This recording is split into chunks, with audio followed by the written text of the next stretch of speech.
اللہم اجرنا من النار، اللہم اجرنا من النار، اللہم اجرنا من النار۔ کوئی شخص امیجن نہیں کر سکتا جی دنیا کی بڑے سے بڑی ناکامی اس ناکامی کے سامنے ذرے کی حیثیت بھی نہیں رکھتی ہے جو میدان محشر میں اٹھانی پڑے گی۔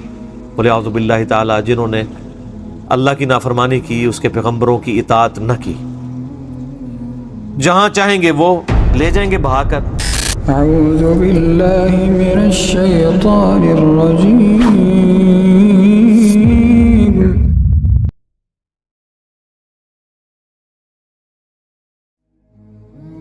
اللہ تعالیٰ فرماتا ہے ہم نے ہدایت کا راستہ دکھا دیا، اب تمہاری مرضی ہے، چاہے شکر گزاری کی روش اختیار کرو خواہ ناشکری کی۔ انا اعتدنا للکافرین سلاسل واغلالا وسعیرا، لیکن یہ بات یاد رکھنا بے شک ہم نے ناشکرے لوگوں کے لیے تیار کر رکھی ہے زنجیریں، توق اور بھڑکتی ہوئی آگ۔ یہ کفر کا ترجمہ انڈیا، پاکستان، بنگلہ دیش میں ایسا ہو گیا کہ اس کے بعد تو قرآن پاک کی انٹینسٹی ڈیلیوٹ ہو جاتی ہے۔ وہ کہتے ہیں کافروں کے بارے میں آیات ہے، وہ تو پورا قرآن ہی کافروں کے بارے میں نازل ہوا تھا، تو کافروں نے اسلام قبول کیا، اس کے بعد کوئی آیت ایسے نازل نہیں ہوئی کہ بھئی کافر چونکہ اب مسلمان ہو چکے ہیں، اب لہذا جو بعد میں پیدائشی مسلمان ہیں ان کے لیے قرآن کوئی نہیں ہے۔ اس کے اوپر میں نے بڑا ڈیٹیل لیکچر دیا ہے، مسئلہ 154، کیا قرآن پاک کی آیات جو ہے وہ کافروں والی آیات مسلمانوں پہ لگیں گی یا مسلمانوں والی کافروں کے اوپر؟ اس میں نے ڈیٹیل سے اس ایشو کو ایڈریس کیا۔ خوارج والا ایک ایٹیٹیوڈ تھا، وہ ایک الگ چیز ہے، لیکن قرآن حکیم کی آیات آفاقی ہیں۔ اور اس میں نے حالیہ ایک بہت بڑی پھکی دی ہے کہ یہ جو اکثر جو لوگ یہ راگ الاپ رہے ہوتے ہیں اور دوسروں کو گستاخ رسول کہہ رہے ہوتے ہیں اور پڑھ کے قرآن سے وہ ایک ہی آیت پڑھتے ہیں سورہ قلم کی، بعد ذالک زنیم، کہ گستاخ رسول جو ہے وہ اس کی اصل میں خطا ہوتی ہے، آؤٹ آف ویڈ لاگ پیدا ہوا ہوتا ہے، حلالی نہیں ہوتا۔ تو پھر میں کہتا ہوں کہ یہ تو ولید ابن مغیرہ کے بارے میں نازل ہوئی تھی، تو یہ تو کافر والی آیت ہے، یہ آپ بریلوی علماء جو ہیں دیوبندی اہل حدیث اور شیعہ کے اوپر کیوں لگاتے ہیں؟ یہ تو آیات کافروں والی ہیں۔ مسلمان کے بارے میں تو کہیں نہیں آیا کہ مسلمان کوئی گستاخ رسول ہو تو وہ یہ ہوگا، یہ تو کافر کے بارے میں تھی، تو کہیں گے نہیں وہ ایٹیچیوڈ کی بات ہے، جو بھی وہ حرکت کرے گا اس پہ فٹ ہوگا۔ تو سر آپ بھی جو حرکتیں کر رہے ہیں وہ چاہے بتوں والی آیات ہیں چاہے وہ کافروں والی آیات ہیں، آپ پہ بھی فٹ ہوں گی۔ قرآن پاک کی آیات آفاقی ہیں، جسے فٹ اسے گفٹ، ٹھیک ہے۔ قل ان کنتم تحبون اللہ فاتبعونی، یہ آیات تو یہودیوں کو ٹانٹ کیا گیا تھا، وہ کہتے تھے ہم اللہ والے ہیں، تو فرمایا گیا کہ اگر اللہ سے محبت کرتے ہو پھر اس نبی کو بھی ماننا ہوگا۔ نبی علیہ السلام سے ان کو چڑ تھی، تو یہ آیت بھی یہودیوں کے بارے میں ہے، لیکن کیا میلاد کے جلسوں میں یہ آیت نہیں پڑھی جاتی ہے کہ رسول اللہ صلی اللہ علیہ وآلہ وسلم کی جو اتباع ہے اسی کے اندر اللہ کی محبت چھپی ہوئی ہے؟ تو یہ تو کافروں والی آیت ہے، یہ کیوں مسلمانوں پہ لگا رہے ہوتے ہیں، کیوں مسلمانوں کو سنا رہے ہوتے ہیں؟ وہ کہتے ہیں نہیں آفاقی ہیں، تو یہ آیات بھی آفاقی ہیں۔ کفر کا مطلب ہے ناشکری کی روش، انکار عمل سے بھی ہو سکتا ہے، عقیدے سے بھی۔ اور صحیح مسلم میں جو حدیث ہے کتاب الایمان چیپٹر میں کہ بندے کے کفر اور ایمان، بندے کے اسلام اور شرک کے درمیان جو فرق ہے وہ نماز ہے، نماز نہ پڑھنے والا عملاً تو کافر ہے، عملاً کافر ہے۔ اور اس کو سپورٹیو وہ حدیث بھی ہے، یہ تو مسلم کی حدیث ہے، تو ترمذی میں ہے کہ جس نے جان بوجھ کے نماز چھوڑی اس نے کفر کیا۔ اور ترمذی میں جو شفیق تابعی کا قول ہے وہ کہتے ہیں کہ میں نے صحابہ کرام کی صحبت کی ہے، صحابہ کرام علیہم رضوان ترک نماز کے علاوہ کسی کے لیے کفر کا فتویٰ نہیں لگایا کرتے تھے، یعنی صحابہ کرام میں یہ چیز ایگریڈ اپان تھی کہ جو نماز نہیں پڑھتا وہ کافر ہے۔ پاکستان کی شناختی کارڈ میں مسلمان رہے گا، اس کا جنازہ بھی پڑھ دیا جائے گا، ظاہر قانوناً اس کو ٹریٹ کیا جائے گا، باقی اللہ کے ہاں وہ عملاً کافر لکھا جائے گا۔ وَأَقِيمُوا الصَّلَاةَ وَلَا تَكُونُوا مِنَ الْمُشْرِكِينَ، نماز قائم کرو اور مشرکوں میں سے نہ ہو۔ یہ ایٹیچیوڈ مشرکوں والا ہے۔ ان الابرار یشربون من کأس کان مزاجها کافورا، بے شک نیک لوگ پیئیں گے اس شراب میں سے ایسے جام جن میں آب کافور کی آمیزش ہوگی۔ اور کافور کیا ہے؟ عین یشرب بها عباد اللہ یفجرونها تفجیرا، وہ ایک چشمہ ہے جس سے اللہ کے وہ خاص بندے پیئیں گے اور جہاں چاہیں گے اسے بہا کر لے جائیں گے۔ سر کوئی نہر کھودنی نہیں پڑے گی، کوئی پمپ نہیں لگانا پڑے گا، جنت میں کوئی پائپ نہیں لگانا پڑے گا، جہاں جنتی اشارہ کریں گے وہاں اس کی نعمتیں اس کے ساتھ چلتی جائیں۔ تو سر یہ اس پہ میں نے کئی دفعہ بولا ہے نا، یہ کن فیکون ہے نا، جو اس میں کسی درجے میں اللہ تعالیٰ جنت میں اپنی مخلوقات کو بھی شریک کر لے گا۔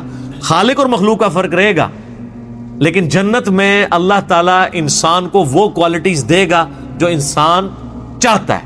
انسان نے خدائی کا دعویٰ کیا ہوا ہے نا, دنیا میں تو خواہش نہیں پوری ہو سکتی, لیکن جنت کے اندر اللہ تعالیٰ نے وہ کوالٹیز دے دی ہیں. خدا کی سب سے بڑی کوالٹی کیا ہے؟ موت نہیں آتی, انسان کو بھی نہیں آئے گی. کن فیکون, وہ جو خواہش کرتا ہے وہ کر دیتا ہے. انسان بھی یہ کوالٹی حاصل کر لے گا. خالق اور مخلوق کا لمیٹڈ ان لمیٹڈ وہ فرق اپنی جگہ رہے گا. انسان ڈیپینڈنٹ تو الٹیمیٹلی خدا پہ ہی ہوگا, لیکن یہ کوالٹیز جو انسان دنیا میں چاہ رہا ہوتا ہے مجھے ملے, جو امپاسبل ہے, وہ مل جائیں گی. بخاری میں آتا رہا کہ موت کو مینڈے کی شکل میں لا کے ذبح کر دیا جائے گا میدان محشر میں. جنتی جو ہے وہ پریشان ہونے ہوں گے جب وہ یعنی لایا جائے گا, کیا پتہ نہیں کیا فیصلہ ہونے والا ہے. جب وہ قتل ہوں گے ان کے لیے خوشخبری ہو جائے گی کہ اب تمہیں موت نہیں آئے گی. اور دوست کی جو ہے وہ خوشی کے لیے نکلیں گے کہ شاید ہمارا کوئی فیصلہ ہونے لگا ہے, ان کے لیے وہ بری خبر ہوگی کہ اب تمہیں بھی موت نہیں آئے گی. وَلِعَوْذُ بِاللَّهِ تَعَالَى. اللہم اجرنا من النار, اللہم اجرنا من النار, اللہم اجرنا من النار. کوئی شخص امیجن نہیں کر سکتا جی دنیا کی بڑے سے بڑی ناکامی اس ناکامی کے سامنے ذرے کی حیثیت بھی نہیں رکھتی ہے جو میدان محشر میں اٹھانی پڑے گی. وَلِعَوْذُ بِاللَّهِ تَعَالَى. جنہوں نے اللہ کی نافرمانی کی, اس کے پیغمبروں کی اطاعت نہ کی, جہاں چاہیں گے وہ لے جائیں گے بہا کر. یوفون بالنذر, یہ وہ لوگ تھے جو پوری کرتے تھے اپنی منتیں. وَيَخَافُونَ يَوْمًا كَانَ شَرُّهُ مُسْتَطِيرًا, اور ڈرتے تھے اس دن سے جس کا شر ہر سو پھیلا ہوگا, یعنی قیامت کا دن. منت ایک تو منت اس اعتبار سے بھی ہے کہ جو ہم نے اللہ سے عہد کیا ہے, الستو بربکم قالوا بلا, وہ تو بڑی منت ہم نے مانی ہوئی ہے نا, اللہ کے ساتھ ایک وعدہ کیا ہوا ہے. اور ایک دنیا میں بھی جو خدا کے لیے منت کوئی عہد کرتے ہیں وہ پورا کرتے ہیں, اور ایک منت وہ بھی ہے جو انسان مانتا ہے, لیکن اس کے بارے میں بخاری مسلم میں آ گیا واضح کہ منت کبھی مصیبت کو نہیں ٹالتی بلکہ کنجوس کا مال ہی نکل جاتا ہے. اس کی وجہ سے صدقے سے مصیبت ضرور ٹلتی ہے منت, لیکن جب آپ مانیں گے ونس, اس کے بعد آپ نے اس منت کو پورا کرنا ہوگا, اور اگر آپ پورا نہیں کریں گے تو پھر آپ کو اس کا کفارہ ادا کرنا پڑے گا. اور منت کا کفارہ بخاری مسلم میں آتا ہے وہی ہے جو قرآن حکیم میں سورہ المائدہ کی آیت نمبر 89 میں قسم توڑنے کا کفارہ آیا ہے. وہ کون سا ہے کہ ایک غلام آزاد کریں, غلام نہ ملے تو آپ نے 10 مساکین کو کھانا کھلانا ہے یا 10 مساکین کو کپڑے لے کے دینے ہیں, اور اگر یہ بھی استطاعت نہ ہو تو مسلسل 3 روزے رکھنے. منت توڑنے کا بھی کفارہ یہی ہے اور قسم توڑنے کا بھی.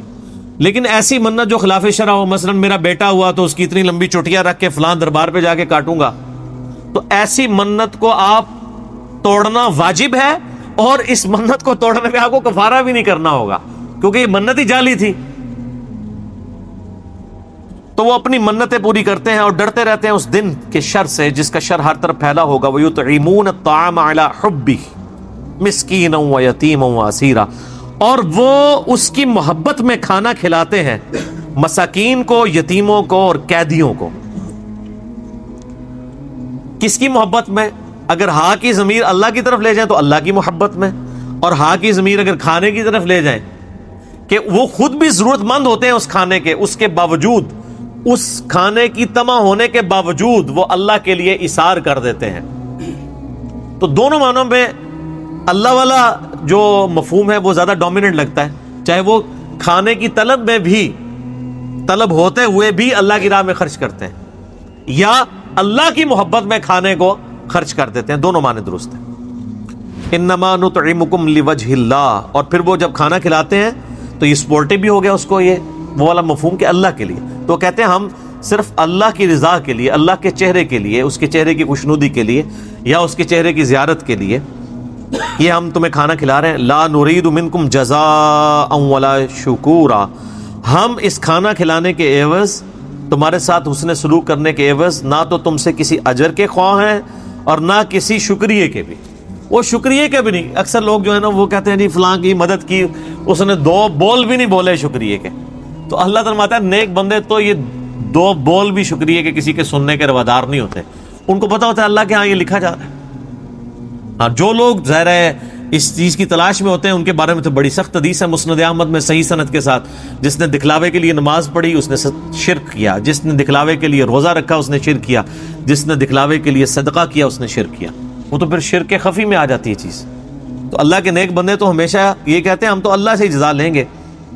بلکہ حسن بصری کا قول ہے، وہ کہتے ہیں کہ صحابہ کرام اپنی نیکیوں کو اس طرح چھپایا کرتے تھے جس طرح تم اپنے گناہوں کو چھپاتے ہو، کہ یار یہ پتہ نہ چلے کسی کو، اس میں کہیں سے کوئی آمیزش نہ ہو جائے ریاکاری والی معاملہ، اس لیے چھپا کے نیکیاں کیا کرتے تھے. کئی ایک واقعات ہیں اس میں صحابہ کرام علیہم رضوان کے.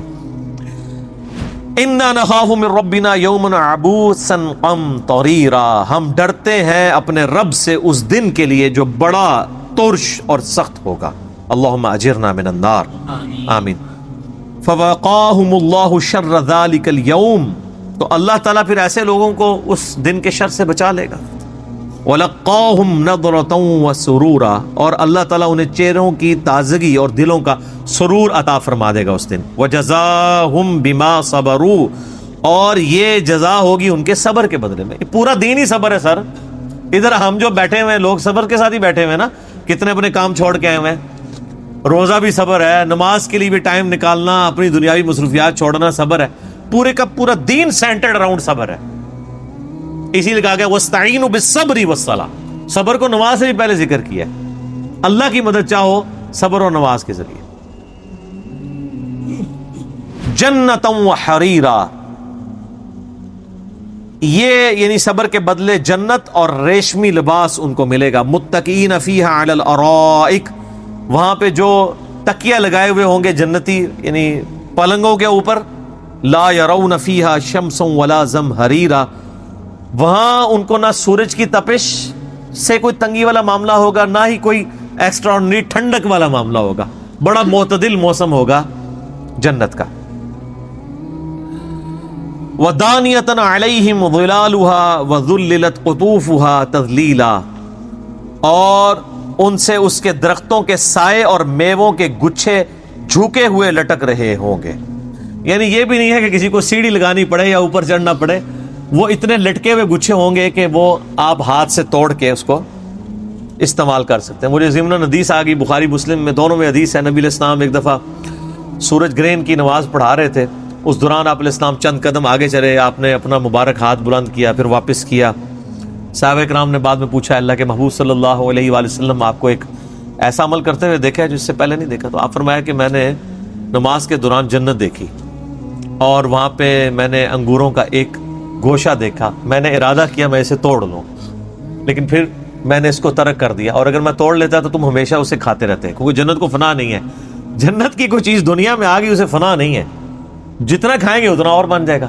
تو میں نے پھر اس کو ترک کر دیا. یعنی اللہ تعالیٰ نے وہ نعمتیں پردے میں رکھی ہوئی ہیں.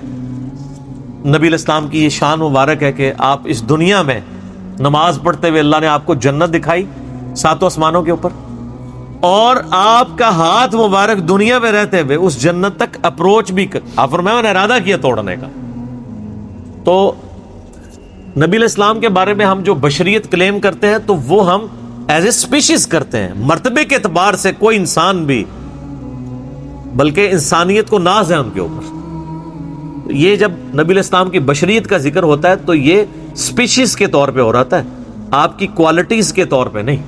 ان چیزوں کو ذہن میں رکھنا چاہیے. لہذا توحید کو بیان کرتے ہوئے توہین والا پہلو بھی نہیں ہونا چاہیے.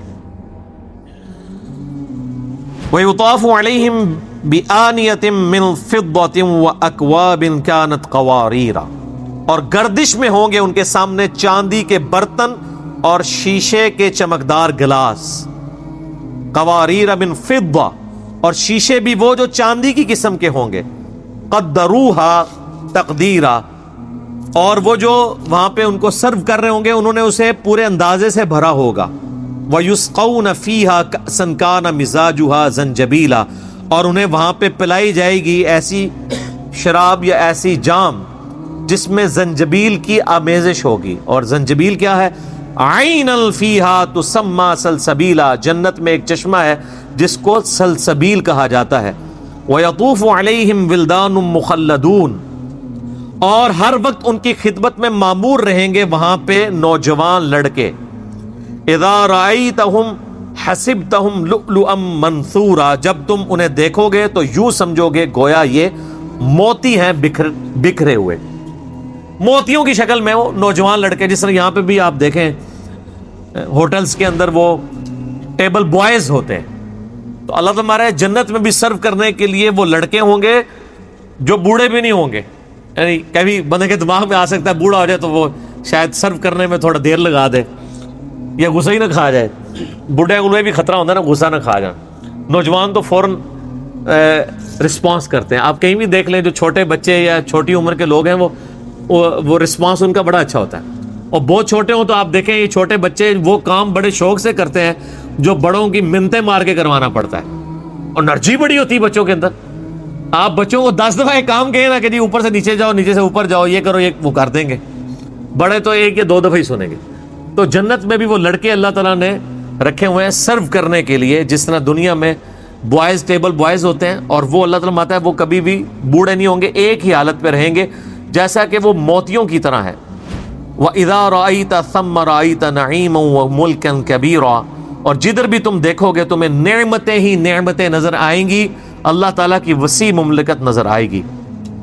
عَالِيَهُمْ ثِيَابُ السُّنْدُسِ خُضْرٌ وَإِسْتَبْرَقٌ, ان جنتیوں کے اوپر باریک سبز لباس بھی ہوگا اور اطلس کا بھی ہوگا یعنی گاڑھے والا. اور ظاہر ہے کہ کرتا جو ہے وہ باریک ریشم کا ہوگا جس میں سے جسم نظر بھی آ جائے, مرد کے لیے تو کوئی مسئلہ نہیں. اور نیچے کرتے کے نیچے تہمد یا پاجامہ وہ موٹے ریشم کا ہوگا اور سبز کلر کا. تو اس سے یہ بات بھی پتہ چلی کہ سبز کلر اللہ تعالیٰ کا پسندیدہ ہے اور جنتیوں کے لباس بھی سبز ہے. اسی لیے میرا ایک کلپ بھی ریکارڈڈ ہے کہ سبز پگڑی بھی کوئی باندھ دیتا ہے نا, رنگ کے اوپر ہمیں کوئی اعتراض نہیں ہے. پریفریبل تو یہی ہے کہ بلیک اور سفید کو استعمال کرے, لیکن صحابہ کرام سے زرد رنگ کی پگڑی بھی ثابت ہے سیدنا عبداللہ بن عمر سے, صحیح بخاری میں بھی ابو داؤد میں ڈیٹیل کے ساتھ آتی ہے. ہر وہ رنگ جو ہم کپڑوں کے طور پہ پہن سکتے ہیں اس کی اگر کوئی پگڑی بنا لے, لال پگڑی کو پہن لیتا ہے یا اسی طریقے سے بلو پہن لیتا ہے, اس میں کوئی اعتراض والی بات نہیں ہے. البتہ سنت کے زیادہ قریب وہ والا عمل ہوگا کہ جو بلیک اور سفید والا ہے. ورنہ ہم جو عموماً کپڑے بھی پہن رہے ہوتے ہیں اس میں بھی زیادہ تر تو نبی الاسلام نے سفید کلر ہی پسند فرمایا نا. سنن ابن ماجہ میں حدیث ہے کہ اللہ تعالیٰ کی بارگاہ میں پیش ہوتے وقت قبروں میں اور مسجدوں میں سب سے بہترین لباس تمہارے لیے سفید ہے. تو قبروں میں تو سارے سفید لباس کے ساتھ ہی جا رہے ہوتے ہیں, لیکن عموماً سفید لباس کا لوگ کم اہتمام کرتے ہیں. اس کے پیچھے ریزن یہ بھی ہوتی ہے کہ ظاہر ہے کہ اب جتنی آج کل کے زمانے میں پولوشن ہو چکی ہوئی ہے تو سفید کپڑا تو ایک سے دوسرے دن نہیں نکالتا, مشکل ہو جاتا ہے. البتہ اگر کوئی سفید پہنتا ہے تو بہت افضل ہے. اس کے علاوہ بھی نبی علیہ السلام سے تو صحیح مسلم کے اندر سرخ رنگ کا پورا لباس پہننا بھی ثابت ہے. ایک ترمذی میں ضعیف روایت ہے کہ ایک بندے نے سرخ لباس پہنا تھا, نبی علیہ السلام نے اس کے سلام کا جواب نہیں دیا, وہ کمزور روایت ہے. صحیح مسلم میں موجود ہے. اس طریقے سے صحیح مسلم میں ہے کہ سیدہ اسماء بنت ابی بکر نے نبی علیہ السلام کی وفات کے بعد ایک تیالسی کالا جبہ, کسروانی تیالسی پرشین امپائر کا جبہ نکالا اور کہا کہ یہ نبی علیہ السلام پہنا کرتے تھے, جس پہ گوٹ بھی لگی ہوئی تھی دامن پہ بھی, اور ہم اس کا دھون مریضوں کو شفا کے لیے پلاتے ہیں. تو کالے کلر کے کپڑے بھی آپ پہن سکتے ہیں, کلر کے اوپر کوئی ممانعت نہیں ہے. لیکن یہاں پہ جنتیوں کا لباس سبز, یہ میں اس لیے کہہ رہا ہوں کہ وہ ہمارے ہاں ایک بریلوی مکتب فکر کی دعوت و تبلیغ کے حوالے سے جماعت ہے دعوت اسلامی, ان کی سبز پگڑی کے اوپر اکثر لوگ اعتراض کرتے تھے. تو میں شروع سے اس کو ڈیفینڈ کرتا تھا کہ بھئی اس کے اوپر آپ اعتراض نہ کریں. اور اعتراض وہ لوگ کر رہے ہوتے ہیں جو خود ننگے سر رہتے ہیں, ٹوپی بھی بڑی مشکل سے پہنتے ہیں, وہ کہتے ہیں یہ سبز پگڑی ثابت نہیں ہے. تو پھر میں اسے کہتا ہوں یہ لال رومال کہاں سے ثابت ہے؟ مولانا فضل الرحمان صاحب کو تو کسی نے نہیں کہا کہ یہ جو آپ نے ایک ٹپیکل رومال پہنا ہوا ہے زرد اور بیچ میں وہ ڈبیاں, یہ کہاں سے ثابت ہے؟ کوئی بھی نہیں کہے گا. تو آپ علمی اعتراض کسی کے اوپر کریں, سبز رنگ سے نفرت نہ کریں. اللہ کا پسندیدہ رنگ ہے, جنتیوں کا لباس سبز ہے. اس میں نے یہ آیت کوٹ کی تھی, آیت نمبر 22 سورہ الدہر کی. اور دنیا میں بھی دیکھ لیں اللہ تعالیٰ نے سبز رنگ کو کیا فضیلت دی ہے, کسی اور رنگ کو یہ فضیلت نہیں ملی. انسان کا دل خوش ہوتا ہے سبز رنگ کو دیکھ کے, ہریالی کو دیکھ کے, درختوں کو دیکھ کے. یہ اللہ تعالیٰ نے اپنی جہاں پہ بھی قدرتیں قرآن میں گنوائی ہیں کہ اللہ تعالیٰ جو ہے وہ بے قدر بیج کو اس میں سے فصل اگاتا ہے اور پھر کسان کو کتنی بھلی معلوم ہوتی ہے. کیوں بھلی معلوم ہوتی ہے؟ اللہ نے سبز رنگ میں اٹریکشن رکھی ہے, اور پوری انسانیت نے اجماع کر لیا ہے اس کے اوپر. کس طرح؟ ٹریفک قوانین میں کہ سبز رنگ ہوگا تو آپ نے چلنا ہے, نو ڈینجر. انسانیت کا اجماع ہو گیا سر. بریلوی دیوبندی اہل حدیث شیعہ کے اجماع کی ضرورت نہیں، پوری انسانیت نے اجماع کر لیا کہ ریڈ کلر جو ہے وہ خطرے کی نشانی ہے، لال رومال والوں کو ہم کچھ نہیں کہتے. تو لیکن ان سے ہم ریکویسٹ کریں گے کہ اب آپ سبز رنگ کو بھی مان لیں، سبز رنگ سے نفرت نہ کریں. اور اسی وجہ سے گنبد خضرا کا رنگ بھی سبز کیا گیا. ویسے تو یہ نبی علیہ السلام کی وفات کے 650 سال بعد رکھا گیا، ہم تو اسے کنڈیم کرتے ہیں، میرا تو کلپ ہے. لیکن میں اب ٹیکنیکل پوائنٹ بتا رہا ہوں کہ شروع میں جب یہ گنبد رکھا گیا تھا اس وقت اس پہ وائٹ کلر تھا. یہ تقریباً 250 سال پہلے سلطنت عثمانیہ نے اس کو گرین کلر کیا تھا. بیچ میں سعودی حکومت کو یہ مشورہ دیا گیا کہ اس کا کلر چینج کریں، کم از کم جو ہے وہ لوگوں کو یہ پتا چلے کہ یار یہ گنبد نبی علیہ السلام نے نہیں بنایا تھا، آپ کی تو مخالفت ہے، صحیح مسلم میں حدیث ہے قبروں پہ عمارتیں بنانے سے. تو پھر بعد میں علماء عرب نے خود ہی کہا کہ جی اس کو نہ تو ریموو کرنے کی ضرورت ہے کیونکہ فتنہ کھڑا ہوگا، رنگ بھی چینج نہ کریں، بلکہ رنگ وہ ہر سال کرتے ہیں خود. یہ نہیں ہے کہ وہ آپ پتہ 668 ہجری میں رکھا گیا ہے، آلموسٹ 800 سال ہونے کو آئے ہیں، تو وہ ہر سال کلر ہوتا ہے. بلکہ میرے پاس کلر پڑا بھی ہوا ہے، پرانا جو اتارتے ہیں نا اس تبرکن ہمیں کسی نے دیا بھی ہوا ہے. تو بلکہ ہم جب وہ میلاد کے پروگرام کروایا کرتے تھے تو اس میں زیارت بھی کروایا کرتے تھے اس کی. تو وہ یعنی ہر سال وہ سعودی حکومت کرواتی ہے کلر، خود اس کے اوپر کرواتی ہے کلر، تاکہ وہ ایک اب چل رہا ہے. ظاہر ہے اس میں تو صحیح بخاری میں حدیث ہے، سیدہ عائشہ سے نبی علیہ السلام نے فرمایا تھا، عائشہ تیری قوم نئی نئی جھالیے سے نہ پھری ہوتی تو میں حتیم کو توڑ کے کعبے میں داخل کر دیتا، لیکن پھر میں نے یہ ارادہ ترک کر دیا. حالانکہ نبی علیہ السلام کی خواہش تھی کہ وہ ابراہیمی بنیادوں پہ خانہ کعبے کو کھڑا کیا جائے، لیکن فتنے کے ڈر سے. اور یہ فتنہ اتنی بڑی چیز ہے کہ نبی علیہ السلام دنیا میں موجود ہیں اور آپ کانفیڈنٹ نہیں ہیں کہ میرے ماننے والے جو میرے لیے جان بھی دینے کے لیے تیار ہیں وہ اس فتنے سے بچ جائیں گے. ہم تو ایسے کہتے ہیں نا کہ جانثار تھے، یہ بات کرنا آسان ہوتا ہے، سارے نہیں جانثار ہوتے، سارے کوئی ایک کلاس اسٹوڈنٹ نہیں ہوتے ہیں، نیچے کے لوگ بھی ہوتے ہیں، ہر طرح کے لوگ ہوتے ہیں. تو نبی علیہ السلام فرمایا مجھے تیری قوم سے خطرہ ہے کہ یہ نئی نئی جھالیت سے پھری ہے، یہ کہیں نہ کہیں کعبہ ہی گرا دیا، حتیم صدیوں سے چل رہا تھا اس کو کعبے کے اندر کر دیا.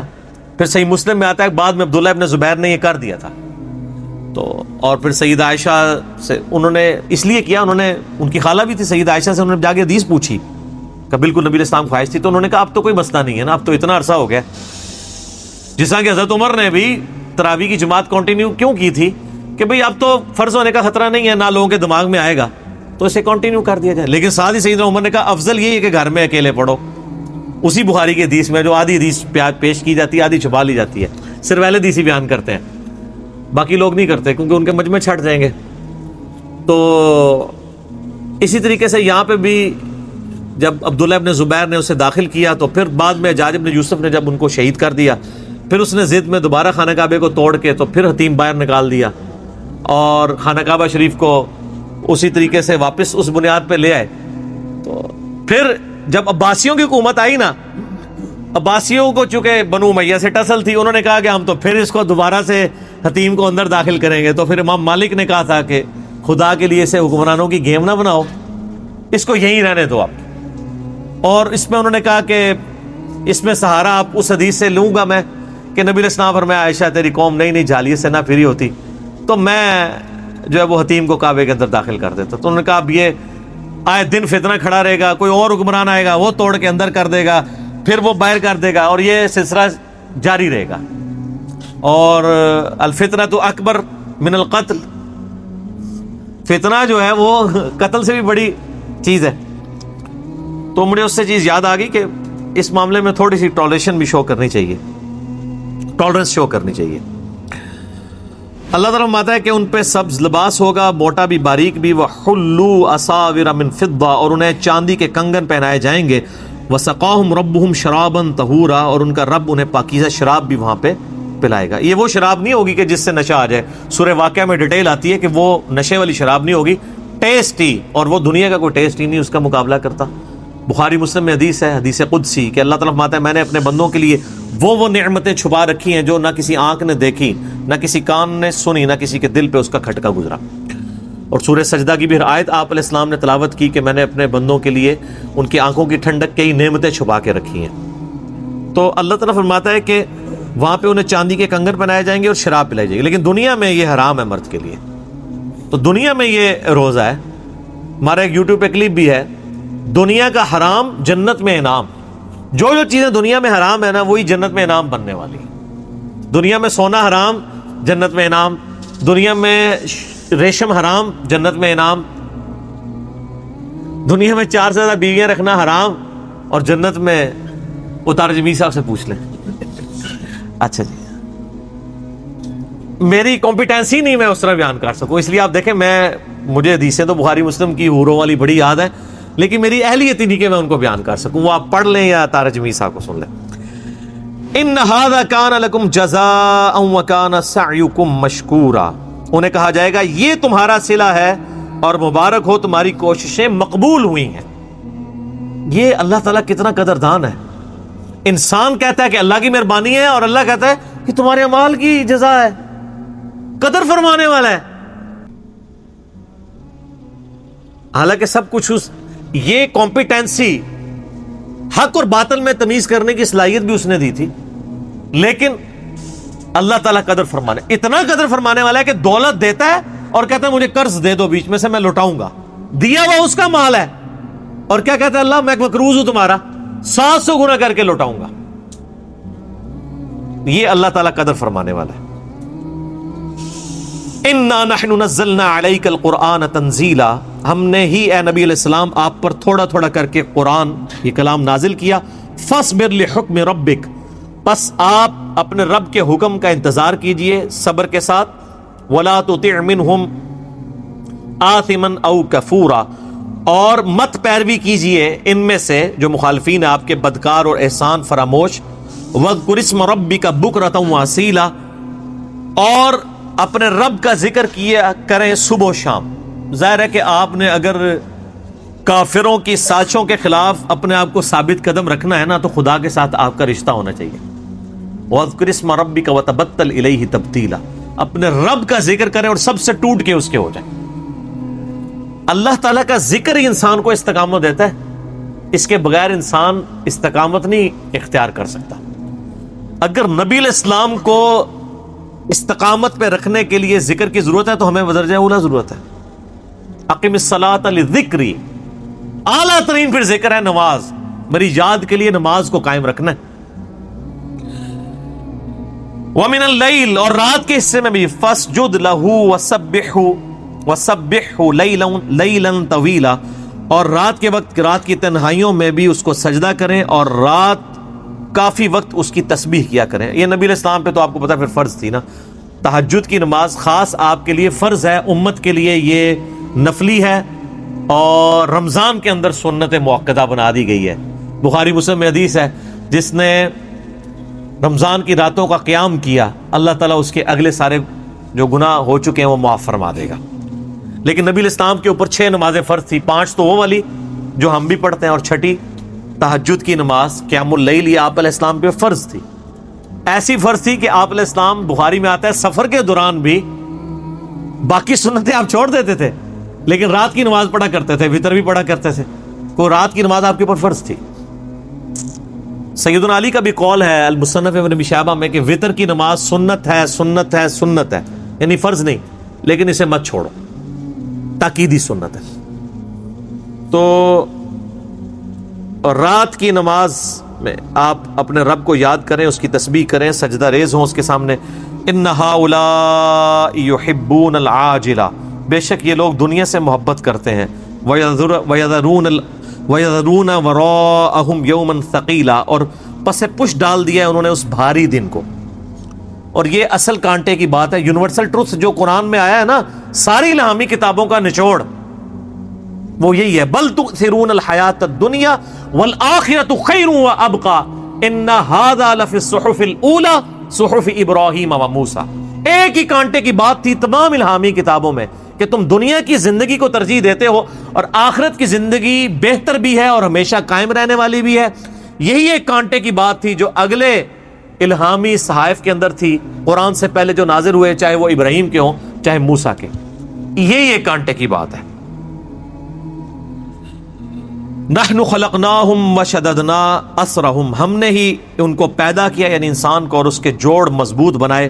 وَإِذَا شِئْنَا بَدَّلْنَا أَمْثَالَهُمْ تَبْدِيلًا. اور جب ہم چاہیں گے ان کی شکلوں کو بدل کر رکھ دیں گے. یعنی یہ بھی ہو سکتا ہے کہ اللہ تبارک و تعالیٰ اپنے فرمانوں کو تباہ و برباد کر کے نئی مخلوق پیدا کر دے اور وہ اس کے تابع فرمان ہو، اور اللہ تعالیٰ ان کے اعمال کے بدلے میں ان کی شکلوں کو بدل دے. دنیا کے اندر بھی ایسا عذاب آ سکتا ہے اور آخرت میں تو آئے گا. بنی اسرائیل کے ساتھ تو دنیا میں ہوا نا، کونوا قردۃ خاسئین، پھٹکارے ہوئے بندر بن گئے. تو اللہ تعالیٰ یہ دھمکی دے رہا ہے کہ ڈر جاؤ، اللہ تعالیٰ یہ کر سکتا ہے تمہارے ساتھ. ان ھذہ تذکرہ، اتنی باتیں کرنے کے بعد کنکلوڈ کیا جا رہا ہے کہ یہ ہے ساری نصیحت کی باتیں. فمن شاء اتخذ الی ربہ سبیلا، اب بس جس کی مرضی وہ اپنے رب کی طرف راستہ اختیار کرے. جہاں سے بات شروع ہوئی تھی وہاں پہ کنکلوڈ ہو رہی ہے. بات کہاں سے شروع ہوئی تھی؟ انا ہدیناہ السبیل اما شاکرا و اما کفورا، ہم نے ہدایت کا راستہ دکھا دیا ہے، اب تمہاری مرضی ہے چاہے شکر گزاری کی روش اختیار کرو خواہ نہ شکری کی. اور بات کنکلوڈ بھی اس صورت میں یہاں پہ ہو رہی ہے کہ اللہ تعالیٰ ماتا ہے ان ھذہ تذکرہ، یہ قرآن تو ہے نصیحت. فمن شاء اتخذ الی ربہ سبیلا، تو بس جس کی مرضی وہ اپنے رب کی طرف راستہ اختیار کر لے. تو جو اختیار کرے گا اس کا انجام پیغمبروں کے ساتھ ہوگا، اور جو نافرمانی کی روش اختیار کرے گا اس کا پھر انجام پیغمبروں کے دشمنوں کے ساتھ ہوگا. وَلِعَوْذُ بِاللَّهِ تَعَالَى اللَّهُمَّ مَنْ أَحْيَيْتَهُ مِنَّا فَأَحْيِهِ عَلَى الْإِسْلَامِ وَمَنْ تَوَفَّيْتَهُ مِنَّا فَتَوَفَّهُ عَلَى الْإِيمَانِ. اللهم ثبتنا على الإيمان، اللهم ثبتنا على الإسلام، اللهم ثبتنا على القرآن، اللهم أجرنا من النار. آمین. وما تشاءون الا ان يشاء اللہ، اور تم کیا چاہو گے بجز اس کے کہ جو اللہ چاہے. ان اللہ کان علیما حکیما، بے شک اللہ تعالیٰ علم والا ہے، حکمت والا ہے. یعنی انسان کی کیا مرضی چل سکتی ہے؟ مرضی تو اس کی چلے گی جو اس کائنات کا مالک ہے. زمین و آسمان کی ساری مخلوقات مل کے کسی ایک شخص کو بھی اللہ کے عذاب سے نہیں چھڑا سکتی، کیونکہ زمین و آسمان میں کسی مخلوق کی مرضی اللہ کے اوپر چل نہیں سکتی. اللہ کے اوپر کسی کی دھونس نہیں ہے. شفاعت کا بھی جو عقیدہ ہے وہ بالاذن ہے. من ذا الذی یشفع عندہ الا باذنہ، دھونس نہیں ہے. وہ تو اتنی واضح بات ہے بخاری مسلم دونوں میں، اے میری بیٹی فاطمہ میرے مال سے جو کچھ لینا ہے لے لے، اگر اللہ کے حضور پکڑی گئی تو میں تیرے کچھ کام نہ ہوں گا. یہ ان کو کہا جا رہا ہے جو جنتی عورتوں کی سردار ہیں. بخاری مسلم دونوں میں حدیث ہے کہ فاطمہ جنتی عورتوں کی سردار ہے. یہ ان کو کہہ کے ہمیں سنایا جا رہا ہے کہ تم کسی جو ہے وہ شیر کا شکار نہ ہو جانا کہ کچھ بھی ہے اللہ تیرے محبوب کی امت سے ہیں. یہ تو ہم کچھ اور ہی کہہ رہے ہوتے ہیں کہ یا اللہ جو کچھ بھی ہے ہم نے تو اپنے آپ کو سیدھا کوئی نہیں کرنا، بس اسی طرح قبول کر لے محبوب کی نسبت کی وجہ سے. نعوذ باللہ. نبی علیہ السلام کی نسبت کی جو لاج رکھے گا اسی کو یہ نسبت کام آئے گی، اور اگر وہ باغیوں کی زندگی گزارے گا پھر کوئی نہیں. نبی علیہ السلام نے تو کئی مواقع پہ فرمایا، صحیح مسلم کی حدیث ہے، جس نے ملاوٹ کی وہ ہم میں سے نہیں. آپ تو اعلان برات کر چکے ہیں، اور سب سے بڑا اعلان برات قرآن میں ہے سورہ الفرقان کی آیت نمبر 30 میں، وقال الرسول یا رب ان قوم اتخذوا هذا القرآن مہجورا. نبی علیہ السلام قیامت الدین شکایت کریں گے کہ میری امت نے، میری قوم نے قرآن کو پیٹھ کے پیچھے ڈال دیا. تو جس کی شکایت اللہ کے محبوب صلی اللہ علیہ وآلہ وسلم لگائیں گے اس کی شفاعت کون کرے گا؟ ہمیں تو صرف تصویر کا ایک رخ بتایا گیا جو شفاعت ہو جانی ہے. اتنا سیدھا معاملہ نہیں ہے. یدخل من یشاء فی رحمتہ، جس کو چاہتا ہے وہ اپنی رحمت میں داخل کرتا ہے. اور یہ معنی بھی ہو سکتا ہے یدخل من یشاء فی رحمتہ، جو اللہ کی رحمت میں داخل ہونا چاہتا ہے وہ اسی کو اس میں داخل کرتا ہے. اگر یہ من کی ضمیر جو ہے اس شخص کی طرف لوٹائی جائے جو واقعی اللہ کی طرف راستہ اختیار کرتا ہے تو اس کا معنی یہ ہوگا کہ وہ اپنی رحمت میں اسے داخل کرتا ہے جو چاہتا ہے کہ داخل ہو. والذین جاہدوا فینا لنہدینہم سبلنا، جو لوگ ہماری راہ میں کوشش کریں گے ان کے لیے ہم اپنی راہیں کھولیں گے. والظالمین اعد لہم عذابا علیما، اور جو ظالم ہیں ان کے لیے تو ہم نے سجا کر رکھا ہے خوب تیار کر کے دردناک عذاب. والعیاذ باللہ تعالی. اللہم اجرنا من النار، اللہم اجرنا من النار، اللہم اجرنا من النار.